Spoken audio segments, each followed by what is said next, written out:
रक्षा मंत्री राजनाथ सिंह बोले, सेना दो मोर्चे पर युद्ध के लिए पूरी तरह तैयार। पहले आतंकियों को खौफ नहीं था, अब हम सीमा पर जाकर भी मार रहे हैं। निकिता मर्डर केस में एसआईटी ने 11 दिनों के अंदर कोर्ट में पेश की चार्जशीट। 700 पेज की चार्जशीट में लव जिहाद गैंग लगाए। जरूरत हुई तो पूरक चार्जशीट पेश करेगी एसआईटी। फॉरेंसिक टीम के साथ तीसरी बार वारदात स्थल पहुंची सीबीआई।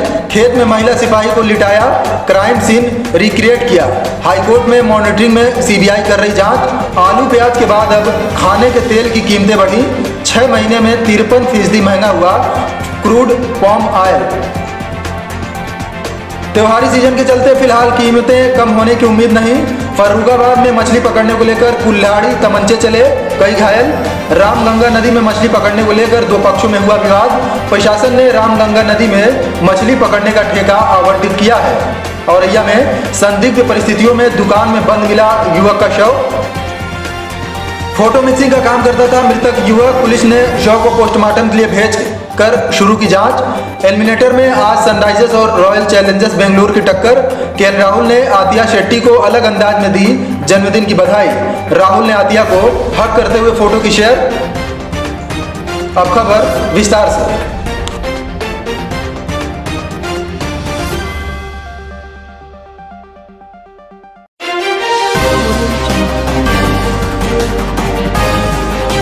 रक्षा मंत्री राजनाथ सिंह ने कहा कि पहले आतंकियों के मन में कोई खौफ नहीं होता था, अब जरूरत पड़ने पर हमारे जवान सीमा पर जाकर भी आतंकियों के खिलाफ कार्रवाई करते हैं। एक मीडिया समूह के ऑनलाइन कार्यक्रम में चीन पाकिस्तान में एक साथ चुनौती मिलने की स्थिति में भारत की तैयारी पर रक्षा मंत्री राजनाथ सिंह ने कहा कि सेना दो मोर्चे पर युद्ध के लिए पूरी तरह तैयार है।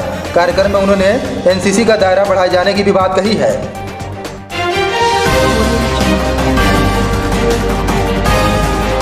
दिल्ली से सटे बल्लभगढ़ में कॉलेज छात्रा निकिता तोमर की हत्या के मामले में शुक्रवार को विशेष जांच दल ने रिकॉर्ड 11 दिनों के अंदर स्थानीय अदालत में चार्जशीट दाखिल कर दी। एसआईटी द्वारा कोर्ट में दाखिल 700 पेज की चार्जशीट में 60 लोगों को इस मामले में गवाही बनाया गया है। एसआईटी ने एक काम तो बहुत अच्छा किया है कि बहुत कम समय में 11 दिनों में कोर्ट में चार्जशीट दाखिल की है, लेकिन चार्जशीट में लव जिहाद के एंगल को शामिल नहीं किया गया है। इसके लिए तौसीफ और निकिता के मोबाइल फ़ोन जांच के लिए भेजे गए हैं। एसआईटी का कहना है कि अगर लव जिहाद की कोई बात सामने आएगी तो इसके लिए पूरक चार्जशीट पेश की जाएगी। बता दें कि बल्लभगढ़ में 26 अक्टूबर की शाम परीक्षा देकर सहेली के साथ घर लौट रही कॉलेज छात्रा निकिता का अग्रवाल कॉलेज के गेट के बाहर मुख्य आरोपी तौसीफ और उसके साथियों का अपहरण करना चाहा, लेकिन इस पर नाकाम होने पर आरोपी तौसीफ ने निकिता को गोली मार दी। इस वारदात को अंजाम देने में उसका साथी रेहान भी शामिल था।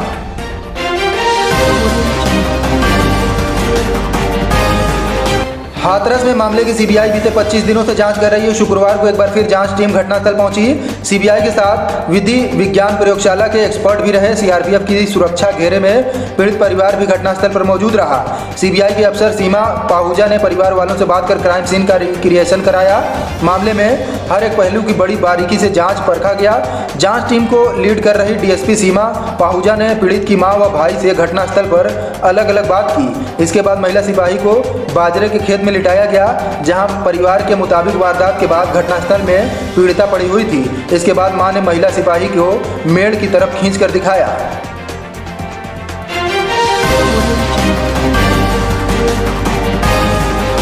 आलू और प्याज के बाद अब खाने के तेल में भी महंगाई का जबरदस्त तड़का लगा है। तमाम खाद्य तेल और तिलहन के दाम में जोरदार उछाल आया है।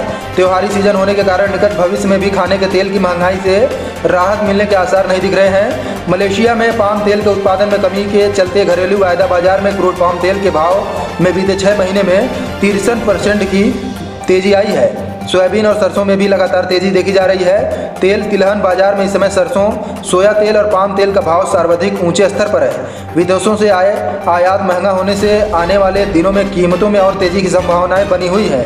बाजार में इस समय घानी सरसों का थोक भाव 1155 रुपये प्रति 10 किलो, जबकि सोया तेल का थोक भाव 995 से 1010 रुपये प्रति 10 किलो चल रहा है। पाम तेल का भाव 935 से 945 रुपये प्रति 10 किलो बताया गया है।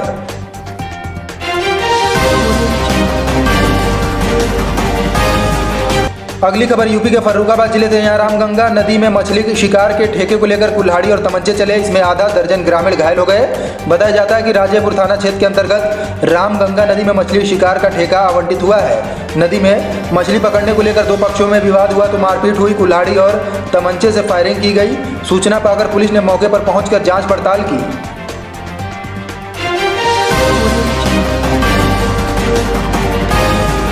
अगली खबर यूपी के औरैया जिले से है। यहाँ फोटो मिक्सिंग का काम करने वाले युवक का शव संदिग्ध परिस्थितियों में दुकान के अंदर पड़ा मिला। परिजनों ने एक युवक से झगड़ा होने की बात कहकर सिर पर प्रहार करके हत्या किए जाने की बात कही है।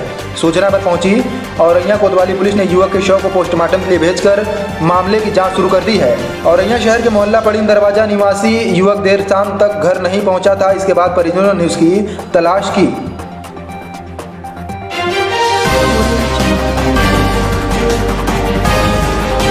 यूपी के औरैया जिले में औरैया शहर के एक प्रतिष्ठित स्वीट हाउस पर जीएसटी की टीम ने छापामार कार्रवाई की। टीम में शामिल अफसरों के अनुसार व्यापारी द्वारा सालाना 50 से 60 लाख रुपए का कारोबार किया जाना दर्शाया जा रहा है, जबकि वास्तविकता में 1.5 से 2 करोड़ का कारोबार होता है। व्यापारी ने जीएसटी साइट पर सिर्फ अपनी मुख्य दुकान का उल्लेख किया है, जबकि गोदाम और फैक्ट्री को छिपाया गया है।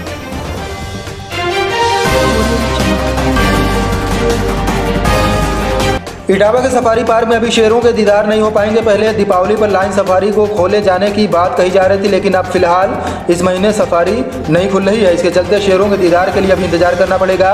बता दें कि इटावा सफारी पार्क को पिछले वर्ष 25 नवंबर को पर्यटकों के लिए खोला गया था। उस समय लाइन सफारी को नहीं खोला गया था। उस समय ये कहा गया था कि मार्च के महीने में लाइन सफारी को भी खोल दिया जाएगा।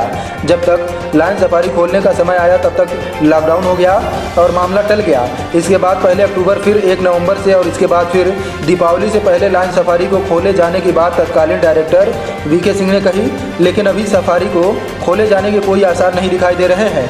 लाइन सफारी के 27 हेक्टेयर क्षेत्र में शेर चहलकदमी करेंगे। इस क्षेत्र को बाउंड्री वॉल बनाकर सफारी पार्क से अलग कर दिया गया है।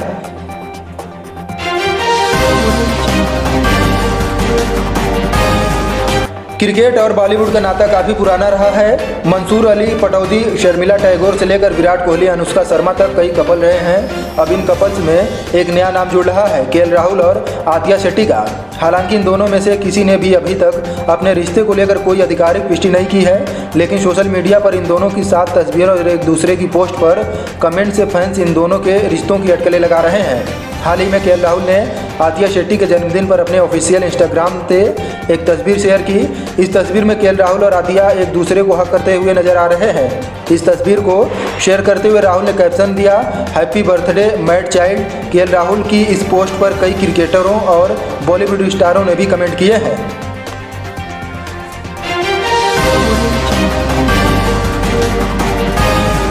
कठिन चुनौतियों से पार पाकर प्लेऑफ में जगह बनाने वाली सनराइजर्स हैदराबाद का सामना आईपीएल एलिमिनेटर में शुक्रवार को रॉयल चैलेंजर्स बेंगलुरु से होगा, तो वह जीत की इस लय को कायम रखते हुए खिताब की ओर अगला कदम बढ़ाने के इरादे से उतरेगी। टूर्नामेंट में धीमी शुरुआत के बाद दूसरे चरण में दमदार प्रदर्शन करके सनराइजर्स ने अंक तालिका में आरसीबी से ऊपर तीसरे स्थान पर रहकर प्लेऑफ में जगह बनाई। टूर्नामेंट के लीग चरण के आखिरी मैचों में दोनों टीमों का प्रदर्शन एक दूसरे से एकदम विपरीत रहा। आरसीबी लगातार 4 मैच हारकर अंक तालिका में चौथे स्थान पर रही, जबकि सनराइजर्स ने जीत की हैट्रिक लगाई। सनराइजर्स ने आखिरी 3 मैचों में दिल्ली कैपिटल, आरसीबी और शीर्ष पर रही मुंबई इंडियंस को हराया। करो या मरो के आखिरी मुकाबले में मुंबई को 10 विकेट से हराकर उसका हौसला बुलंदी के 7वें आसमान पर है। इसका श्रेय कप्तान डेविड वार्नर और रिद्धिमान साहा की शुरुआती जोड़ी को जाता है। इस बुलेटिन में बस इतना ही। कल फिर हाजिर होंगे नई खबरों के साथ। हमारे साथ जुड़े रहने के लिए हमारे फेसबुक पेज को लाइक करें, यूट्यूब चैनल को सब्सक्राइब करें और अधिक खबरों के लिए हमारी वेबसाइट www.tejaskhbar.com पर जाएं।